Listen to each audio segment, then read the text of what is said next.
মিজানি, আপনি আপনার বক্তব্যের চতুর্থ কথায় ৭১ জামাতের ভূমিকাকে অজুহাত বানিয়ে তারা এখনো অপবাদ দিয়ে যাচ্ছে, অথচ বাংলাদেশ একটি স্বাধীন রাষ্ট্র হিসেবে কায়েম হবার পর জামাতে ইসলামী স্বাধীনতার ব্যাপারে সবচেয়ে বেশি আন্তরিকতার পরিচয় দিচ্ছে। আপনি বলছেন জামাতে ইসলামী স্বাধীনতার ব্যাপারে রাষ্ট্র কায়েম হবার পর ৭১ জামাতের ভূমিকাটা কি ছিল? এরকম আমরা বলেছি একাধিকবার, আমাদের সে সময়ে রাজনৈতিক অবস্থানটা ভিন্ন ছিল, এটা সকলের জানা। কিন্তু আমরা বাংলাদেশের বাস্তবতা মেনে নিয়ে এখানে বাংলাদেশের স্বাধীনতা সার্বভৌমত্বের হেফাজতের জন্য আন্তরিকভাবে প্রচেষ্টা চালাচ্ছি। এই দেশকে একটি আধুনিক কল্যাণ রাষ্ট্রে পরিণত করার জন্য আমরা চেষ্টা করে যাচ্ছি।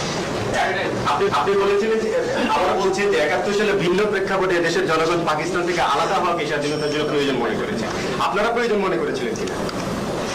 আমাদের অবস্থান তো ভিন্ন ছিল, সকলে জানে, কিন্তু জনগণ যেটা মনে করেছে, যেটা বাস্তব, সেটাকে আমরা মেনে নিয়েছি।